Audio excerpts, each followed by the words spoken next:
Hey guys, what's going on tonight? It is Friday, March 6th, and I wanted to do a follow-up video here on the 2023 VBWRX. After installing the Boost Controlled Performance VB500 Turbo along with their X Series intake and also the Nostrum high pressure fuel pump.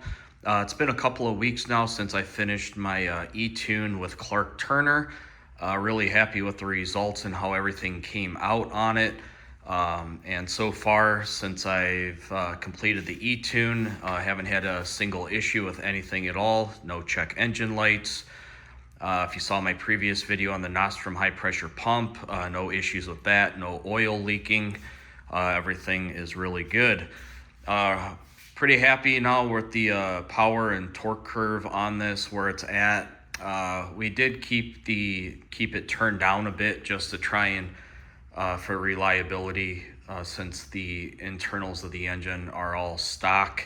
I know some people say you can go over 500 horsepower, no problems on the stock internals, but I wanted to try and be conservative with it and keep it where it's at. I'll show you the dyno sheets over there here in a second. And I think now after this, everything is pretty much done on this car. I do have white line front lower control arms to install and also Cusco rear lower control arms to put on this. And then I'll have to get an alignment done, but I'm not sure when I'm going to get that done. But as far as the motor goes, tuning, everything like that, everything's done with what I wanted to do to it. So at this point, I think my only options now after this, I'd really like to throw on some Process West intake manifold to get rid of that plastic crap on the top. That's going to run probably 32 or 3300, I think, by the time you get the adapter pipe to work with the front mount intercooler piping on it. The only issue I'm not sure about is with that parent top mount oil cooler there, because I know the piping on it, the way it curves towards the back, is really close. I do have a little bit of wiggle room I could work with to maybe move the oil cooler over a little bit on the bar, but like I said, that won't be until maybe later this year, next year, something when I do that. But in the long-term plan is I'd love to do a IAG closed deck short block on this. I was trying to weigh my options between doing that or just pulling the motor here and then upgrading the internals to like Manley forged pistons, forged rods, Kelford cams, doing all that stuff. But I think the IAG closed deck short block would be the way to go on it, and pretty good motor, and then just build that up. So won't be anytime soon for that, but I'll keep the car where it's at now. And I'll show you the dyno sheet here. So on the left here, this is the 91 octane tune.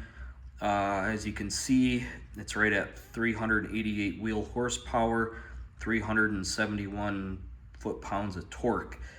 When I was originally doing the tuning on that, it was over 400 wheel horsepower. Clark turned it down to the 388 just to keep that 91 map at a safe level. And I think that's pretty good right there. The previous map I had on this before the turbo install, when I was running the flex fuel kit, and with the flex fuel, I think the E content was like E70-ish. It was at 405 wheel horsepower and 393 foot-pounds of torque. So even on the 91 map, I mean, it pretty much matched what the ethanol map was with the stock turbo. So pretty good increase. Then over here, this is the ethanol tune. As you can see there, 440 wheel horsepower and 428 foot-pounds of torque. And look at that curve on there, really smooth, really nice torque curve, power curve on both of these maps. I know on the ethanol one, I could have got close to probably 500, no problem, but like I said, wanted to keep it turned down, keep the engine reliable and stuff. So really happy with where it's at. Like I said, the turbo, everything else on here, no other issues. I ran it hard just a little bit ago. I went out for a little ride around, ran it hard up the red line. Still shifts like butter, sounds really good. The wastegate on this turbo also sounds really cool. So yeah, if you guys have any questions on the build on this car or anything else on the turbo, let me know. I also will put the link in this video for if you replace the stock turbo and you unplug that electronic wastegate, you're going to get a check engine light. And that's what the main issue I ran into with putting this turbo on. Link the video that shows you how to fix that and reset the parameters on the electronic wastegate, the actuator arm, and get that all set back up. And oh yeah, also last night I found a heat shield, a box that works with the BCP turbo.